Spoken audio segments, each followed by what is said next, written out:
teman-teman. Kita sekarang ada di peternakan kelinci, teman-teman. Kita mau lihat ada kelinci apa aja di sini dan selucu apa sih kelinci-kelincinya. Let's go. Ya, kalau masih kecil nih biasanya bakat-bakatnya ada kelihatan nih kayak kan bulat-bulat kelihatan nih. Lucu banget sih kelihatannya. Ntar gedenya kayak ini. Iya banget. Ini tuh usia baru 1 tahun dia. Ini. Ibu dia. Usia 7 bulan. Ini warnanya bagus banget. Baru besar nggak sih? Biasanya dirawat. Nah kalau ini usia baru 5 bulan. Dia ada masa moltingnya. Molting. Ganti bulu. Oh. Jadi dia udah kita sortir, dia punya bakat yang bagus, jadi akhirnya di sini.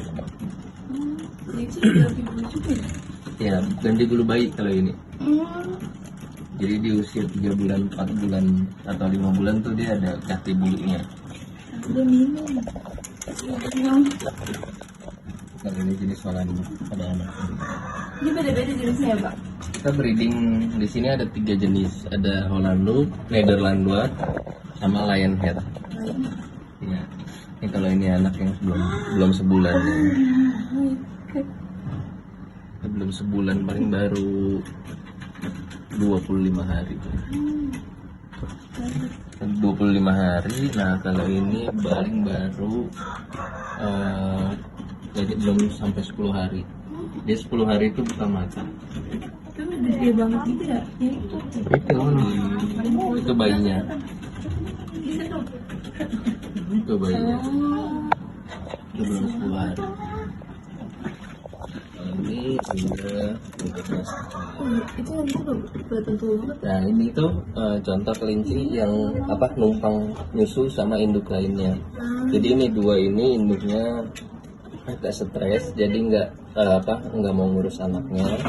Jadi kita titipin ke anak yang lain. Kalau itu contoh kelinci caper.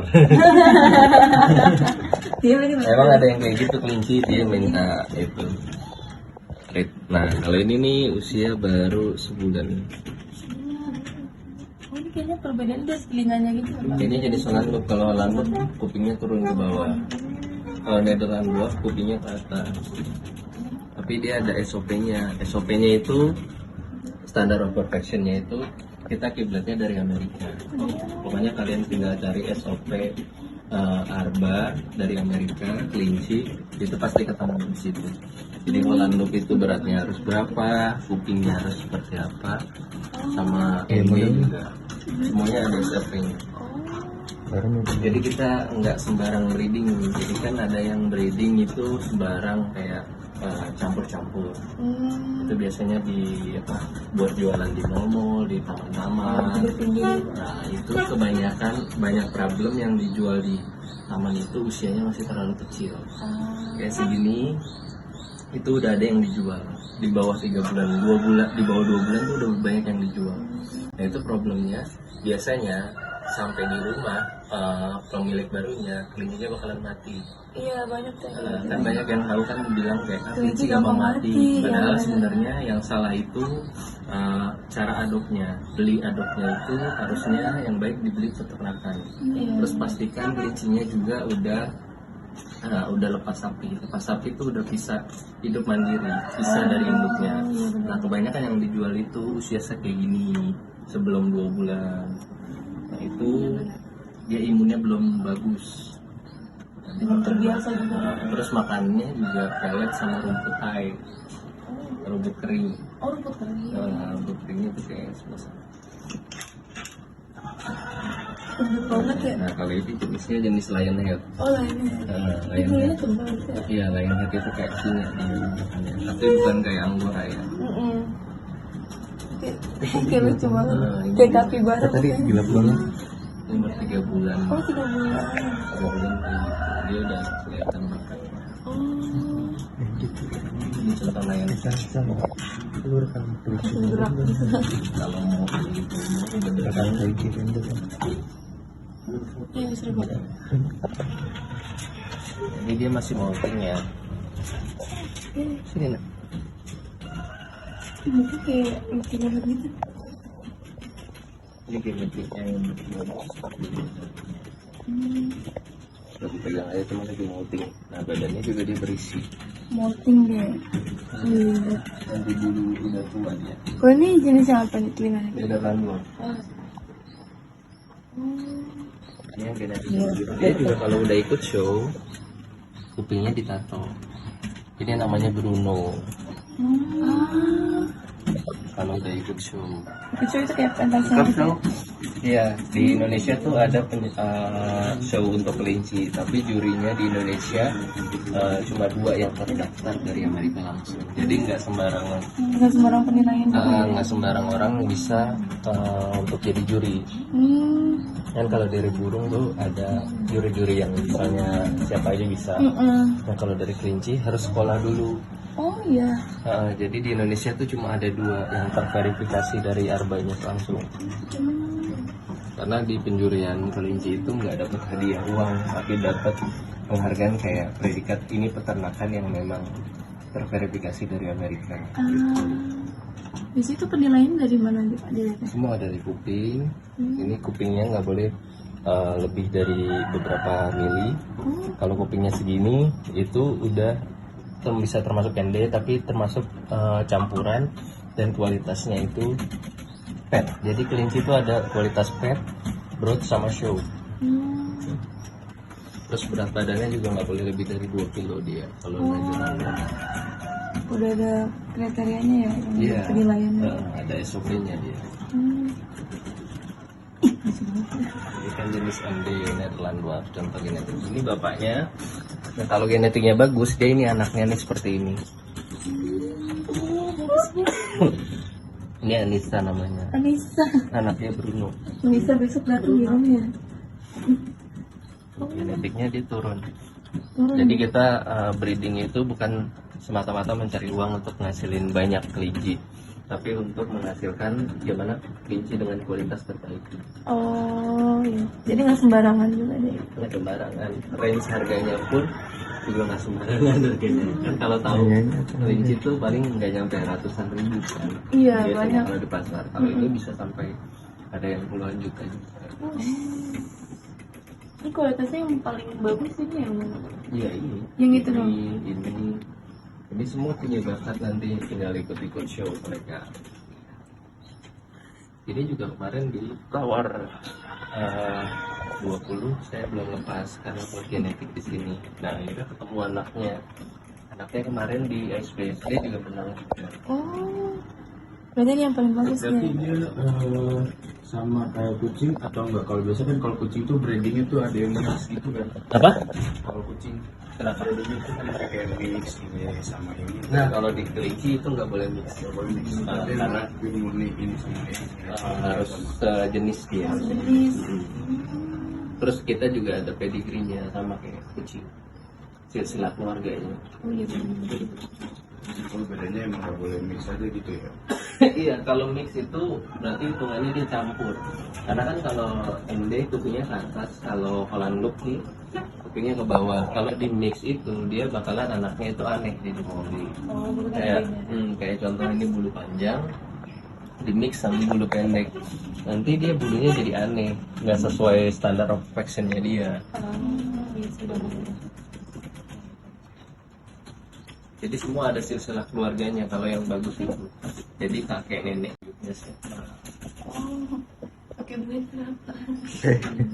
Itu sebenarnya ada. Dan juga ada di samping. Nah di Jakarta Sarabit itu nggak cuma nyediain breeding doang. Jadi nggak jualan kelinci doang, tapi jual juga ada jasa grooming, ada jasa penginapan, rawat inap. Kalau misalnya kalian pengen pergi atau apa, terus ada jasa konsultasi juga. Karena belum banyak orang-orang yang tahu cara pemeliharaan perawatan buat kelinci. Kalau sakit diobatinnya biasanya kalau ke rumah sakit hewan kadang nggak sembuh biasanya. Penanganan kelinci itu beda, ada jantungan dia. Iya, jadi kalau kelinci itu gampang jantungan, gampang stres. Nah, kalau misalnya tiba-tiba di rumah sakit langsung disuntik, itu dia bakalan kaget, jantungan, dan akhirnya mati, jadi nggak sembuh. Jadi penanganannya beda. Tangannya benar. Nah, gimana teman-teman? Kalian udah lihat kan lucu banget kelinci-kelincinya kan? Oke, sekarang kita masuk ke sesi tanya jawab. Ya, let's go. Pak, saya izin nanya-nanya dulu bentar ya.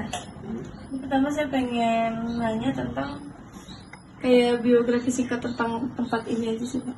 Oh, Jakarta Serabi ya. Iya. Jakarta Serabi itu bermulai dari belakang rumah. Sebelah sana tuh, yang belakang rumah sana itu dekat mesin cuci. Itu kita mulai dengan 3 ekor. Oke gitu. Dulu sebelum sebenarnya udah suka kelinci udah lama, dari masih kecil pun suka kelinci, cuma difokuskan itu dimulai tahun 2000 kalau nggak salah 2018an, Oh gitu.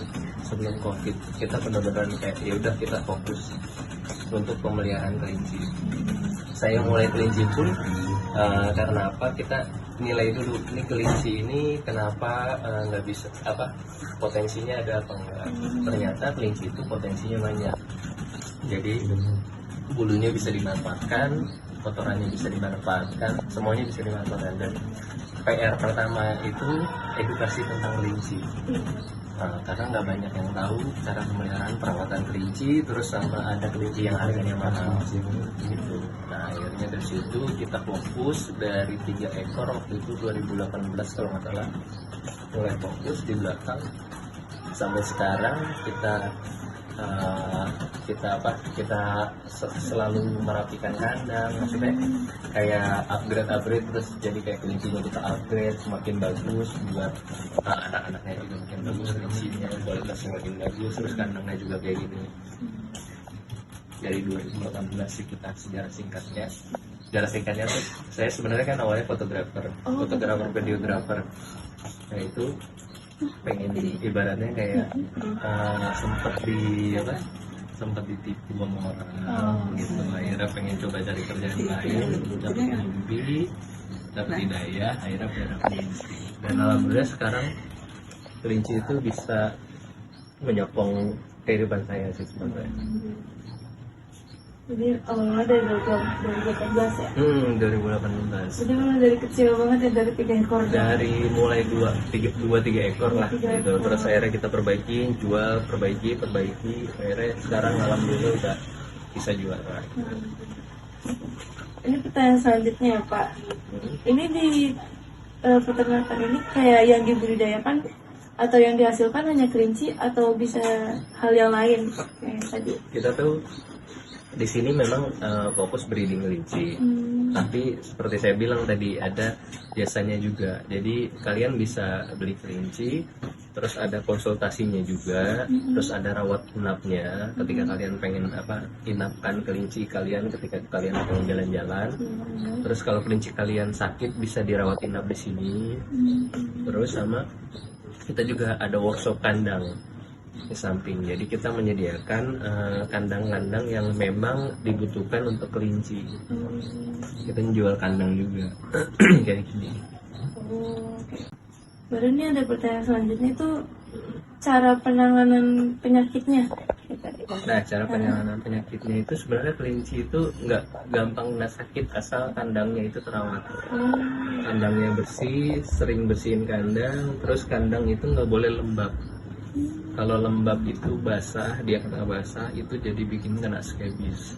Yang bikin penyakit itu kotorannya. Kalau amoniaknya itu pipisnya naik, dia jadi bikin kena penyakit. Penanganannya itu, ya kalau ketika sakit, ya diobatin. Jadi macam-macam, kalau skebis bisa disuntik, bisa dioles, bisa dioral. Nah kalau kebanyakan kelinci sakitnya itu kembung sama mencret. Nah biasanya kembung sama mencret itu disebabkan sama makannya yang salah. Jadi kelinci itu harus pola makannya benar, waktunya tepat, nggak boleh berubah-berubah. Terus sama makanannya pelet sama rumput hai itu. Kalau udah dikasih makan yang benar, waktunya tepat, terus sama kandangnya bersih, dijamin kelinci juga orang sehat, nggak bakalan sakit. Kalau penanganan lebih detailnya lagi, ya datang ke Jakarta Serabi untuk diobatin kelincinya. Gitu. Oke. Ini juga ada pertanyaan tentang pakan ternaknya. Nah, pakan ternaknya itu tadi pelet sama rumput hai, rumput kering. Itu jadi pakan yang paling aman lah ya. Pakan yang paling aman yang udah disediakan secara nutrisi kelinci itu udah disediakan di pelet itu sama rumput hainya itu. Jadi rumput pun itu impor. Rumput keringnya, bukan rumput di sawah-sawah daerah sini ya. Ini rumput impor untuk khusus kelinci, peletnya juga khusus kelinci. Kalau kisaran harga peletnya itu ada yang per 25 kilo itu 250, atau ada yang 10 kilo itu 250. Kalau rumput hainya itu 1 kilonya kisaran 100 ribu. Ada sistem budidaya terpadu atau tidak? Maksudnya gimana? Jadi sistem budidaya terpadu ini kayak sistem Bapak kan ini kan ada peternakan kelinci. Nah misalnya kotoran kelincinya ini dibudidayakan lagi untuk hal lain atau tidak? Dimanfaatkan. Iya dimanfaatkan. Kotorannya sih kita manfaatkan untuk tanaman di sini. Tanaman. Nah di orang tua kan memang ada suka lagi nanam-nanam. Oh iya. Terus kita juga punya kebun. Jadi untuk di apa? Buat tanaman pupuknya.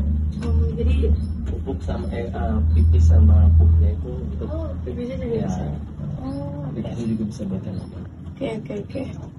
Baru ini ada butuh modal berapa kira-kira dari awal? Kalau modal itu relatif karena kan kita bukan yang usaha yang tiba-tiba langsung dikasih modal gede, tapi kita ngerintis. Kalau ngerintis itu waktu itu kita modal kelinci yang lumayan bagus, kita ambil 3 juta waktu itu 1 ekor. Nah, habis dari situ kita jual anaknya, dicampur lagi, jual. Akhirnya ketemu yang sekarang kelinci. Kalau dibilang modal mau yang bagus ya puluhan juta. Gini loh. Kalau untuk modal sih kalau kalian pengen mulai kelinci tergantung mau kualitas show atau kualitas biasa, semua bisa. Kalau kualitas show otomatis yang mahal gitu. Belajar sesuai SOP ini. Iya sesuai SOP-nya karena kalau saya emang pengen menghasilkan kelinci yang terbaik. Uangnya juga. Jadi poin pertama itu ketika kalian pengen ternak atau usaha, bukan untuk menghasilkan uang, tapi ternaklah untuk kayak mengembangbiakan mereka, terus menyayangi mereka. Nah setelah itu kita kasih ke mereka, mereka bakalan kasih ke kita. Kayak saya ini untuk beberapa tahun belajar untuk kayak awal-awal kan pasti kan kita mikirnya dapat uang karena kelinci gampang lah, apalagi kan kelinci gampang kawin, banyak anaknya. Tapi kalau berpikir ke situ kita nggak bakalan berkembang kelincinya. Karena dalam proses breeding itu kita harus menyortir kelinci yang mana bisa kita keluarkan, yang mana bisa kita kembangbiakan lagi. Kembangbiakan itu kayak memperbaiki keturunan. Jadi sabarnya di situ. Terus habis sabarnya itu kita juga merogoh kostek juga kan, buat akadnya juga. Pasti kita harus sabar juga. Jadi benar-benar udah ikhlas kalau sama binatang. Makhluk hidup itu kita harus tantangannya itu harus sabar jalan. Kalau mikir uang itu bakalan hilang.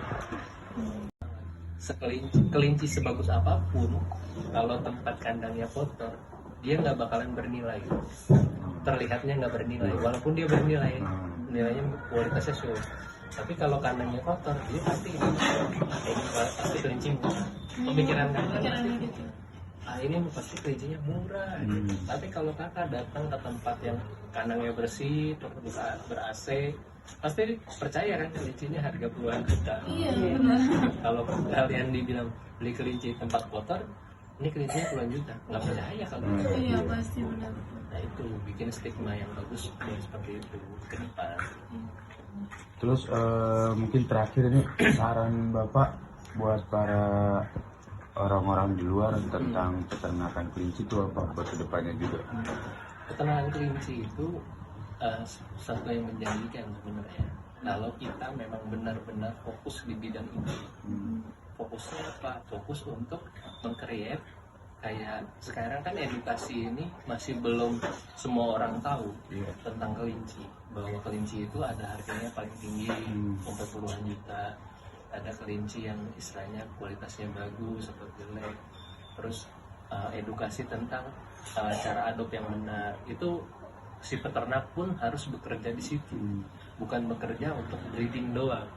Jadi bekerja untuk nge-branding, cara edukasi ke orang-orang, bukan cuma nyari uangnya doang gitu, cari juga bikin ekosistem yang baik. Kalau saya bilang ekosistem yang baik itu ketika peternak juga bisa menghargai apa yang dia ternaknya dengan kandangnya bersih, terus mengedukasi. Jadi banyak peternak yang kayak udah beli bayar gitu, kalau ngasih duit. Nah kalau di saya jualannya itu kita mau tanya dulu, nih kakak udah siap belum, cara pemeliharaannya, perawatan, waktunya ada nggak, terus nanti kalau misalnya ini bisa bertanggung jawab apa enggak gitu, karena kelinci ini kan makhluk hidup gitu, ada dosanya kan ada, kita pengen kayak gitu juga.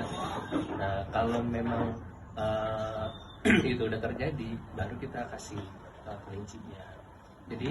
Jadi peternaknya itu ya istilahnya jangan cuma memikirkan uang, karena memikirkan ekosistem yang baik itu kayak gimana di kelinci.